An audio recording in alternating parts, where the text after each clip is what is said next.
Maintenant, nous allons dessiner la vue en coupe. Donc la vue en coupe, c'est une vue projetée à partir d'un dessin existant, où nous utilisons une ligne de coupe pour découper le dessin et révéler ce qu'il contient.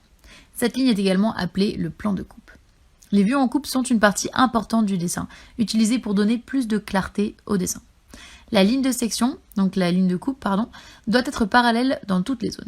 Donc je vais donc dessiner le plan de coupe. Tout ce que vous avez à faire, c'est de taper L, d'appuyer sur Entrée pour activer la commande de ligne, puis de cliquer sur ce point central, de vous assurer que le mode ortho est activé et de taper 25 pieds. Ensuite, on va cliquer sur ce point et le joindre à cette ligne. On va ensuite cliquer sur ce point et taper à nouveau 25 pieds, puis appuyer sur Échappe. Maintenant, on va sélectionner ces lignes une par une en cliquant dessus et en tapant J, puis on appuie sur Entrée afin d'en faire une seule ligne. Maintenant, lorsque vous cliquez dessus, vous pouvez voir qu'il s'agit d'une seule et même ligne. Ensuite, on va cliquer avec le bouton droit de la souris et aller dans les propriétés rapides, puis cliquer sur le type de ligne et sélectionner Dashed. Après cela, on va fermer cet onglet. Maintenant, nous pouvons remarquer la direction de la section, donc de la coupe. Vous pouvez cliquer sur ce point et appuyer sur F8 pour désactiver le mode ortho. Ensuite, on va le joindre à cette ligne et on va appuyer sur Échappe. Maintenant, il suffit de sélectionner cette tête et de taper CO et d'appuyer sur Entrée pour activer la commande de copie. Ensuite, on va spécifier le point de base et cliquer soigneusement sur ce point pour placer l'objet ici. Cette ligne est un plan de coupe qui montre que nous devons dessiner la vue en coupe et en regardant vers le haut. Nous devons donc montrer tous les murs de la section qui viennent dans le plan de coupe, ainsi que cette fenêtre et cette porte. Et voilà.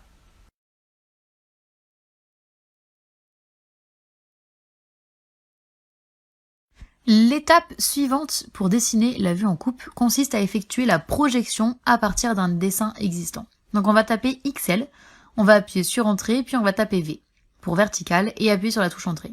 Donc ça, il s'agit de la ligne de construction de longueur infinie. Nous devons donc faire une projection des murs qui coupent la ligne de construction. Il vous suffit de cliquer sur ce point.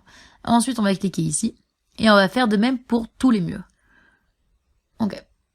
Ensuite, nous devons également faire une projection de ces lignes de démarcation. Donc on va cliquer sur ce point, puis sur celui-ci, et ensuite on va devoir faire une projection de cette porte et enfin de cette fenêtre.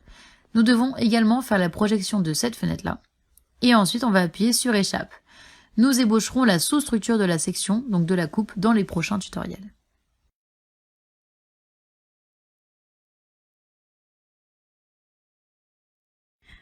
Maintenant, nous allons dessiner la vue prospective.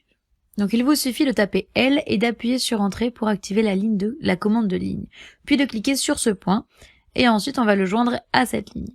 Maintenant, nous devons faire un décalage de 6 pouces pour la terre compactée. Ensuite, on va cliquer sur cette ligne et taper un pied pour le remplissage par explosion de briques. Puis, on va appuyer sur la touche Entrée. On va cliquer ensuite sur cette ligne et spécifier cette fois la distance de décalage de 5 pouces pour le sol en béton. Ensuite, on va appuyer sur Échappe. On va cliquer maintenant sur cette ligne. Cette ligne représente le niveau du sol fini. Au-dessus de cette ligne, nous devons dessiner la superstructure. En dessous de cette ligne, nous fournirons plus tard les détails de la structure solaire. Il vous suffit donc de taper O pour décalage et d'appuyer sur Entrée, de spécifier la distance décalage à 3 pieds pour la hauteur du seuil et d'appuyer sur Entrée. On va cliquer ensuite sur cette ligne de sol finie, puis taper 7 pieds pour la hauteur du linteau et appuyer sur Entrée. Maintenant, on va cliquer à nouveau sur cette ligne de finition du sol et spécifier cette fois une distance de décalage de 10 pieds pour la hauteur du plafond et appuyer sur Entrée. Ensuite, on va devoir fournir les détails du plafond. Donc tout ce que vous avez à faire, c'est sur cette ligne-là, on va taper 6 pouces, on va appuyer sur Entrée, ensuite on va cliquer sur cette ligne et taper 4 pouces, puis appuyer sur Entrée. Et maintenant, on va cliquer sur cette ligne-là et taper 5 pouces, puis appuyer à nouveau sur Entrée. Ici, nous n'avons pas besoin de ces lignes, car le plafond ne reposera que sur des murs de 9 pouces. Donc je vais les découper et activer la commande Trim en tapant TR sur le clavier, puis en appuyant sur Entrée après. Et après cela, on va couper les lignes qui sont inutiles. De même, on va supprimer ces lignes-là. Puis, on va couper ces lignes au-dessus du plafond. Et enfin, ces lignes-là. En cliquant d'abord sur ce point, puis en déplaçant le curseur vers le bas et en cliquant sur ce point. Puis on va couper les lignes verticales. et on va faire de même pour cette partie. Nous devons maintenant créer une élévation pour la porte et la fenêtre. Pour cela, nous devons déterminer les lignes qui indiquent la projection de la porte et celles qui indiquent la projection de la fenêtre. Ensuite, nous devons découper les lignes d'appui et de linteau entre les murs. Donc on va ajuster ces lignes, on va cliquer d'abord sur ce point, puis on va déplacer le curseur vers le bas et cliquer sur ce point. Et enfin, on va découper ensuite ces lignes verticales. Et on va faire de même pour cette partie. Ok, maintenant on va découper ensuite ces lignes à l'intérieur du mur. Et ensuite on va couper cette ligne de hauteur de seuil à partir de la zone de la porte, car le seuil de la porte commencera au niveau du sol. Ici, nous ne découperons pas cette ligne d'appui parce que nous pouvons voir que la ligne de coupe passe à travers cette fenêtre. Donc nous devons montrer cette fenêtre à l'intérieur du mur. Commençons par dessiner cette fenêtre. On va appuyer sur Échappe pour désactiver la commande en cours, puis taper L, appuyer sur Entrée pour activer la commande de ligne, et on va cliquer sur ce point médian et le joindre à cette ligne. Maintenant, on va taper O pour le décalage et appuyer sur la touche Entrée. On va spécifier la distance de décalage à 1 pouce, appuyer sur la touche Entrée, puis on va cliquer ensuite sur cette ligne et cliquer ici. De même, on va cliquer sur cette ligne et cliquer ici. Ensuite, on va sélectionner la ligne du milieu et appuyer sur la touche Delete du clavier pour les effacer. Je vais maintenant indiquer l'épaisseur du linteau. Donc on va taper O pour le décalage et appuyer sur Entrée. On va spécifier la distance décalage à 1 pouce et appuyer de nouveau sur Entrée. Ensuite, on va cliquer sur cette ligne et cliquer ici. Puis on va taper L et appuyer sur Entrée pour activer la commande de ligne, puis cliquer sur ce point et taper 9 pouces. On va appuyer sur Entrée, puis on va déplacer le curseur dans la direction supérieure et taper 3 pouces. Et enfin, on va appuyer sur Entrée et on va le joindre à cette ligne. Maintenant, nous devons couper cette ligne. Donc cette extension du linteau est généralement prévue au-dessus des fenêtres à des fins de stabilité. Donc on va faire de même pour cette partie. On va taper L, appuyer sur Entrée pour activer la commande de ligne, puis cliquer sur ce point, on va taper 6 pouces et appuyer sur Entrée. On va maintenant déplacer le curseur dans la direction droite et on va le joindre à cette ligne. Puis on va déplacer le curseur vers le bas et taper 3 pouces et appuyer sur Entrée. Maintenant, on va taper 9 pouces, appuyer sur Entrée, puis cliquer sur ce point d'intersection et le joindre à cette ligne. Et enfin, on va couper cette ligne. De la même manière, nous devons fournir 7 poutres de linteau au-dessus de tous les murs de section, donc de coupe. Tapez O pour le décalage, appuyez sur Entrée, spécifiez une distance décalage de 6 pouces et appuyez sur Entrée. On va ensuite cliquer sur les lignes de linteau présentes dans les murs de coupe. Et on va activer ensuite la commande d'élagage en tapant TR sur le clavier, puis on va appuyer sur la touche Entrée, après quoi vous pourrez supprimer toutes les lignes inutiles. De même, on va éliminer ces lignes de projection, puis éliminer ces lignes de fondation. Et on va faire de même pour la fenêtre. On va ensuite cliquer sur ces 4 lignes, une par une, et appuyer sur le bouton Supprimer pour les effacer. On va découper ensuite ces lignes situées sous la fenêtre, et on va sélectionner ensuite 2 lignes, puis appuyer sur le bouton de suppression pour les effacer. Ok, on va commencer par compléter la fenêtre. Donc on va sélectionner ces lignes une par une, puis taper J et appuyer sur la touche Entrée pour activer la commande de jointure. On va maintenant taper O pour Offset, donc pour le décalage, appuyer sur Entrée, spécifier la distance de décalage à 2 pouces et appuyer sur Entrée. On va ensuite cliquer sur cette ligne et cliquer ici. On va taper ensuite L pour la commande de ligne, on va appuyer sur Entrée, puis on va cliquer sur le point central de cette ligne et la joindre à celle-ci. Maintenant, on va taper O pour le décalage et on va appuyer sur Entrée. On va spécifier une distance de décalage de 1 pouce et on va appuyer à nouveau sur Entrée. On va cliquer ensuite sur cette ligne et cliquer ici. De même, cliquez à nouveau sur cette ligne et cliquez ici. Ensuite, on va sélectionner la ligne du milieu et appuyer sur la touche suppression du clavier pour les effacer. Maintenant, on va taper C, appuyer sur Entrée pour activer la commande de cercle, puis on va cliquer ensuite sur ce point et cliquer ici. On va taper MI, puis appuyer sur la touche Entrée pour activer la commande de miroir.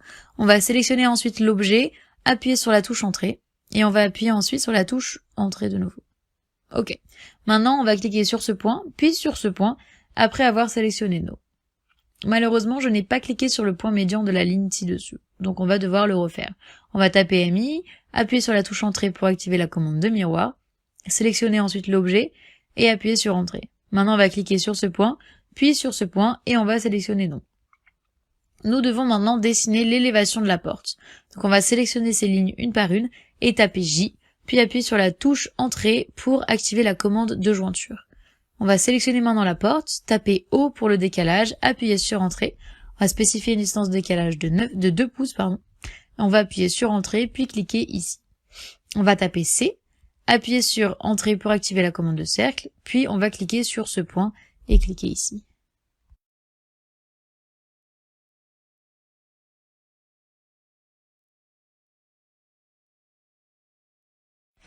Maintenant, nous allons dessiner la fondation des murs de coupe. Donc on va taper L, appuyer sur entrée pour activer la commande de ligne, puis cliquer sur ce point et taper 2 pieds et 11 pouces. On va ensuite déplacer le curseur dans cette direction et taper 9 pouces. Puis on va cliquer sur le point d'intersection et le joindre à cette ligne. Ensuite on va appuyer sur la touche échappe et on va taper O pour le décalage, puis appuyer sur entrée. On va spécifier la distance de décalage à 6 pouces et on va appuyer sur entrée. On va cliquer ensuite sur cette ligne et cliquer ici. On va ensuite cliquer sur cette ligne et taper 3 pouces, puis appuyer sur la touche entrée. De même, on va cliquer sur cette ligne et taper 3 pouces, puis appuyer sur entrée de nouveau. Et enfin maintenant, on va appuyer sur échappe. Ok, on continue en tapant L et en appuyant sur entrée pour activer la commande de ligne. Puis on va cliquer sur ce point et taper 6 pouces. On va déplacer le curseur dans cette direction et on va cliquer sur le point d'intersection. Ensuite, on va déplacer le curseur vers le haut et taper à nouveau 6 pouces. Ensuite, on va cliquer sur ce point d'intersection, puis déplacer le curseur vers le haut et taper 2 pieds et 3 pouces. Et enfin, on va appuyer sur échappe. On va sélectionner ensuite toutes ces lignes. On va taper MI, appuyer sur entrée pour activer la commande de miroir, puis on va cliquer sur ce point et cliquer sur celui-ci. Maintenant, on va sélectionner ces lignes et appuyer sur le bouton supprimer pour les effacer. Vous devez cliquer sur cette échelle et déplacer votre curseur dans cette zone. Vous pouvez voir qu'il s'agit de 11 pouces. Maintenant, on va taper L, appuyer sur entrée pour activer la commande de ligne, puis cliquer sur ce point et taper 1 pouce, puis on va appuyer sur entrée. Ensuite, on va cliquer sur ce point-là, taper 1 pouce à nouveau, puis appuyer sur échappe. Maintenant, nous devons l'insérer sous le mur de 9 pouces. Donc on va le sélectionner, taper CO pour activer et appuyer sur entrée pour activer la commande de copie. Puis on va spécifier ce point comme point de base et on va s'assurer que le mode ortho est désactivé. Ensuite, on va cliquer soigneusement sur ce point, puis sur ce point et sur celui-ci et enfin on va cliquer sur ce point pour placer l'objet. Puis on va appuyer sur échappe. Nous ne pouvons pas ajuster cette fondation en dessous des murs d'enceinte. Les murs d'enceinte ne sont pas des murs porteurs.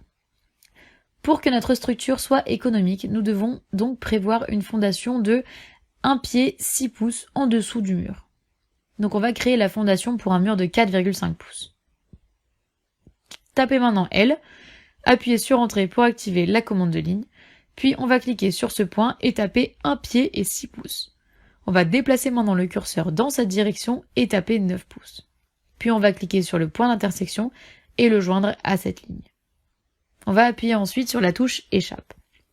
Ensuite, on va taper O pour le décalage, on va appuyer sur entrée, on va spécifier une distance de décalage de 6 pouces et on va appuyer de nouveau sur entrée. On va cliquer ici ensuite sur cette ligne et cliquer ici. Maintenant, on va cliquer sur cette ligne et taper 3 pouces, puis on va appuyer sur entrée. De même, on va cliquer sur cette ligne et taper de nouveau 3 pouces et appuyer sur entrée. Et maintenant, on appuie sur échappe pour désactiver la commande. Il vous suffit maintenant de taper L et d'appuyer sur la touche entrée pour activer la commande de ligne. Puis on va cliquer sur ce point et on va taper 6 pouces. Puis on va déplacer le curseur dans cette direction et on va cliquer sur le point d'intersection. Ensuite, on va déplacer le curseur vers le haut et taper à nouveau 6 pouces. Ensuite, on va cliquer sur ce point d'intersection, puis déplacer le curseur vers le haut et taper 2 pieds et 3 pouces. Enfin, on va cliquer sur ce point d'intersection et le joindre à ce point-là. Ici, nous n'avons pas besoin de ces lignes, je vais donc les découper. On va activer la commande Trim en tapant TR sur le clavier, on va appuyer ensuite sur Enter. Maintenant, l'objet est prêt à être installé sous les murs de l'enceinte. Donc, on va sélectionner l'objet, on va taper CO, On va appuyer sur la touche Entrée pour activer la commande de copie. Ensuite, on va spécifier le point de base et cliquer soigneusement sur ce point. Et on va cliquer sur celui-ci après avoir appuyé sur Échappe. On va sélectionner à nouveau ce mur et taper cette fois MI, puis appuyer sur Entrée pour activer la commande miroir. On va maintenant cliquer sur ce point et on va s'assurer que le mode ortho est activé en appuyant du coup sur F8. Et ensuite, on va cliquer sur ce point et on va sélectionner oui. Maintenant, on sélectionne l'objet. On va taper CO, appuyer sur la touche Entrée pour activer la commande de copie. Ensuite, on va spécifier le point de base et cliquer sur ce point. Ensuite, on clique sur celui-ci et on appuie sur Échappe. Nous n'avons pas besoin de ces lignes, donc on va les couper. On va activer la commande Trim en tapant TR sur le clavier, puis on va appuyer sur la touche Entrée. Ok. Et juste en dessous du niveau du sol fini, nous prévoyons une couche de protection contre l'humidité. Cette couche agit comme une barrière pour empêcher la pénétration de l'humidité depuis les fondations jusqu'à la superstructure des murs. Merci de votre attention.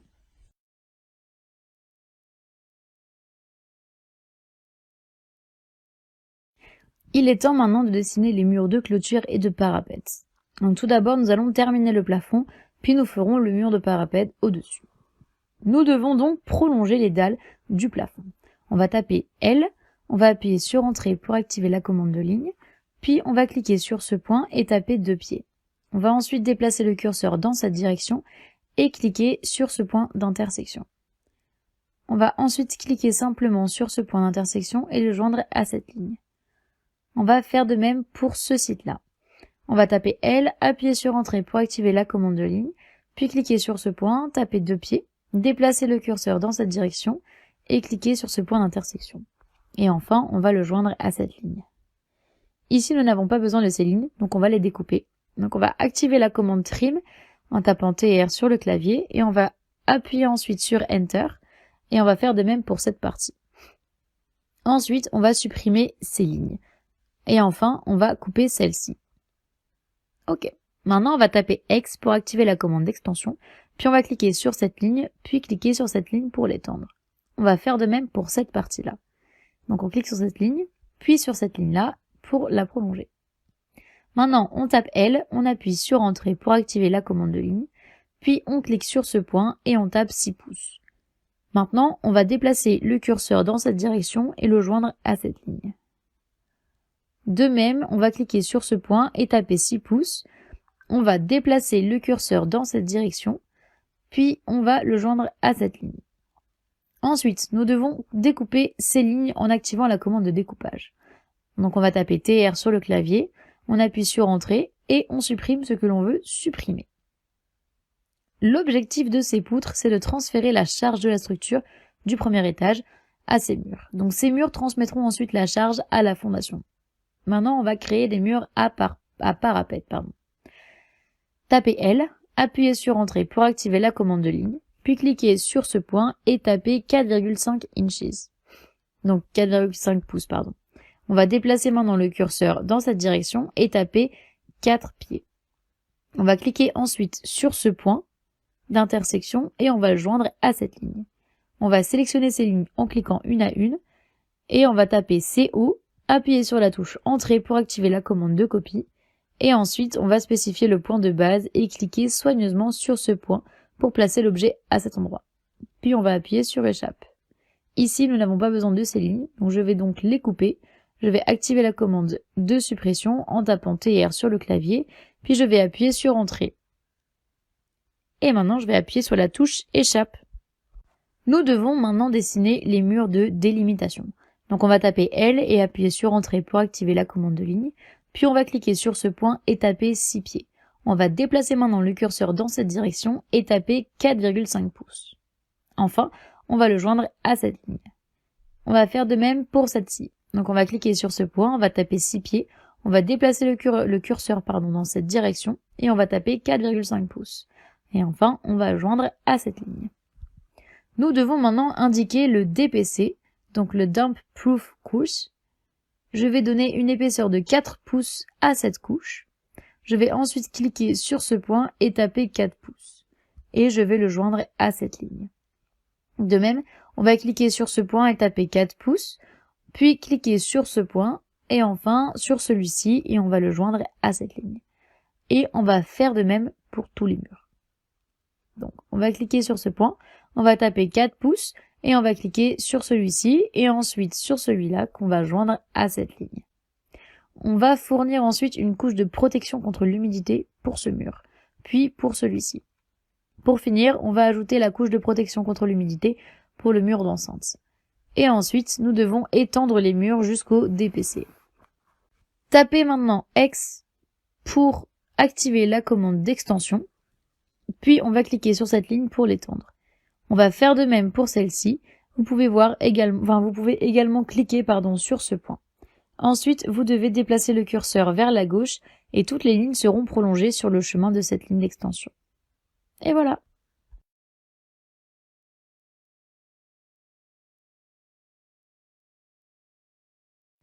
Maintenant, nous allons hachurer notre dessin. On va donc taper H, appuyer sur la touche Entrée pour activer la commande de hachure. Ensuite, on va sélectionner le style de hachure pour les murs. Cliquez ensuite sur ce mur de délimitation et cliquez ensuite sous ce mur de 9 pouces, puis au-dessus de la zone de la fenêtre. De même, cliquez sur cette zone et ensuite cliquez sous le niveau de linteau. Ensuite, on va cliquer ici de la même manière et cliquer ici, puis cliquez sur le mur de délimitation. Cliquez ensuite sous la ligne de sol fini, car ces murs sont directement liés au DPC. Il vous suffit de cliquer sur cette zone, dans cette zone.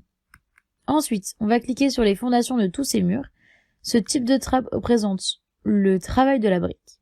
Nous savons que les briques sont couramment utilisées dans les fondations et nous devons donc faire la même chose dans les fondations que nous venons de créer. Ensuite, nous devons faire les murs hachurés dans les parapets. Donc, on va appuyer sur échappe. Ensuite, on va taper H, appuyer à nouveau sur entrée. Cette fois, sélectionnez le style solide pour le DPC. Cliquez ensuite sur toutes ces zones, donc toutes les zones DPC. Appuyez ensuite sur échappe. Nous devons maintenant hachurer la partie inférieure de ces murs. On va taper H, appuyer à nouveau sur entrée. Cette fois, nous devons sélectionner le style AR conique pour les PPC. Ensuite, on va cliquer sur toutes les zones de PCC, que les hachures ne sont pas clairement visibles. Donc on va réduire le facteur à 0,01. Puis on va appuyer sur la touche Entrée. Maintenant, vous pouvez voir que tout va bien. De même, on va cliquer sur toutes ces zones-là. Maintenant, on va appuyer sur Échappe. Et ensuite, nous devons hachurer cette zone pour représenter la terre compactée. Donc on va taper H. On va appuyer à nouveau sur Entrée. Cette fois, on va sélectionner le style SACNCR. Voilà. Ensuite, on va cliquer sur entre ces murs. Vous voyez que les hachures ne sont pas bien visibles. Donc on va réduire le facteur à 1 et appuyer sur la touche Entrée. Maintenant, ça a l'air plutôt bien. Ensuite, on va cliquer entre ces murs, puis cliquer ici et enfin ici. On va ensuite taper sur Échappe. Puis, nous devons faire les hachures dans cette zone pour représenter les Brick Blast. Il vous suffit de taper H et d'appuyer à nouveau sur la touche Entrée. Cette fois, on va sélectionner le style Cross. Ensuite, on va cliquer entre ces murs, puis on va cliquer entre ces deux murs, puis ici. Et enfin, ici. Il faut cliquer sur cette couche, parce que nous insérons des briques au plafond pour faire un étage au-dessus. Maintenant, nous devons faire des hachures pour le sol en béton. Donc tout ce qu'on va faire, c'est de taper H, appuyer sur Entrée, et on va sélectionner le style BRSTD. Ok. Ensuite, on va cliquer entre ces murs, puis entre ces deux murs, puis cliquer ici. Et vous pouvez également augmenter ou diminuer l'écart entre les hachures. Après cela, on va appuyer sur Entrée, puis on va cliquer ici. Maintenant, nous devons cliquer sur cette couche. Et on va ensuite appuyer sur la touche Échappe. Ok, bon maintenant, on va faire des hachures pour renforcer le béton ciment. Donc, il suffit de taper H et d'appuyer sur la touche Entrée. Cette fois-ci, vous devez sélectionner le style AR Sound. Ensuite, on va cliquer sur cette région. Vous recevrez alors un message, une limite proche ne peut pas être déterminée. Donc on va essayer de cliquer dans cette zone. Maintenant, vous pouvez voir que des hachures ont été faites à cet endroit. Ensuite, nous devons faire la même chose pour les poutres de linteau. Il suffit de cliquer sur toutes ces zones de linteau. Maintenant, alors malheureusement j'ai oublié de faire des hachures dans cette région, donc on va les faire rapidement. On tape H, on appuie sur Entrée, on clique sur Match Properties, on clique sur cette hachure pour la copier et la coller dans cette zone. Il ne nous reste plus que la porte et la fenêtre. On va taper H, on va appuyer sur Entrée. Cette fois-ci, je dois trouver le style Ghost Wood. Et ensuite, je vais cliquer sur cette zone et enfin cliquer ici. Maintenant, on va appuyer sur Échappe. Ok. Maintenant, on va retaper H, appuyer sur Entrée. On va sélectionner le style Style, donc S-T-E-E-L. Après cela, on va cliquer dans la zone de la porte et appuyer sur Échappe. Ok. Maintenant, on va taper H, appuyer sur Entrée. Ensuite, on va cliquer sur Match Properties, puis cliquer sur cette hachure pour la copier et la coller autour de la porte et de la fenêtre. Maintenant, on va appuyer sur la touche Échappe. Et voilà, vous avez fini vos hachures.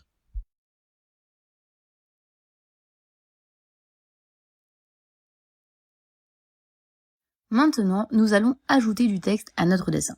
Donc je vais copier ce texte et le coller sous la fondation. Double-cliquez sur ce texte, puis sélectionnez-le en cliquant sur le bouton gauche de la souris et en le maintenant enfoncé.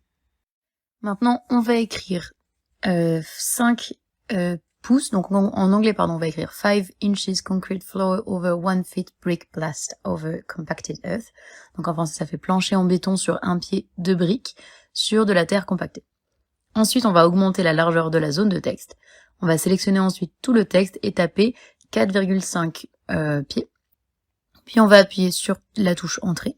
Ensuite, on va cliquer à l'extérieur de la zone de texte. On va taper L et appuyer sur Entrée pour activer la commande de ligne.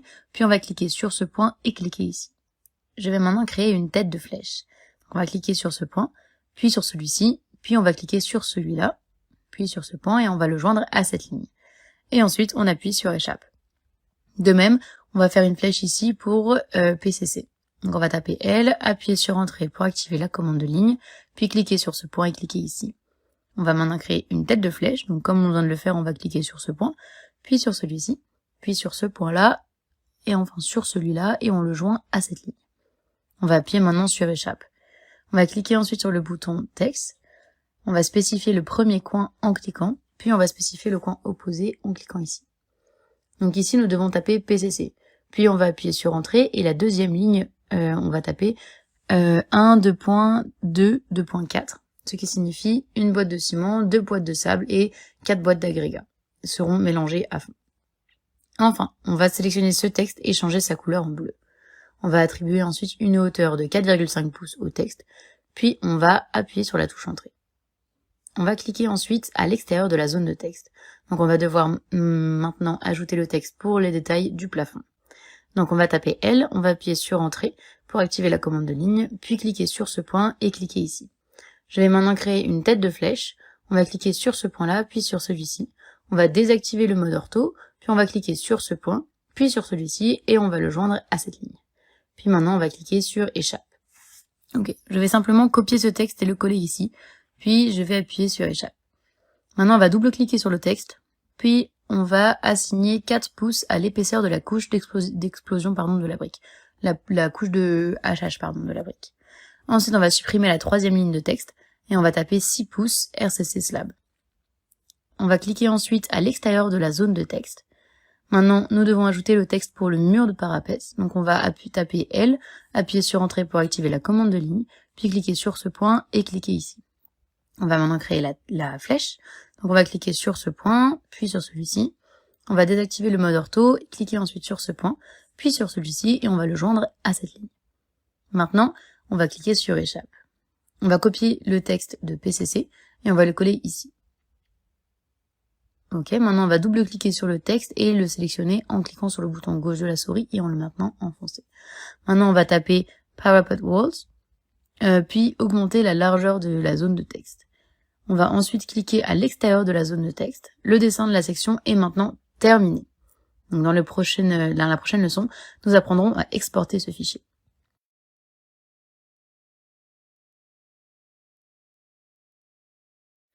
Alors c'est parti. Dans la leçon précédente, je vous ai dit que maintenant, nous allons apprendre à exporter ce dessin de section en format PDF ou autre. Donc c'est parti. Il nous suffit dans un premier temps de cliquer sur Layout. Vous avez ici une page blanche. Donc maintenant, on va cliquer de nouveau sur Layout. Donc ben, voilà. Ensuite, vous devez cliquer sur l'icône de Page Setup, donc de mise en page. Puis on va cliquer sur Modifier. Tout d'abord, nous devons changer le format du fichier. Donc je vais exporter ce dessin au format PDF. Donc je vais sélectionner le format DWG to PDF dans la liste. Maintenant, vous devez sélectionner le format du papier. Donc on va mettre ISO A3, 420 x 297 mm dans la liste. Vous le cherchez et vous le sélectionnez. Ensuite, vous devez vous assurer que la mise en page a été sélectionnée. Donc le layout, c'est-à-dire la couche que vous voulez.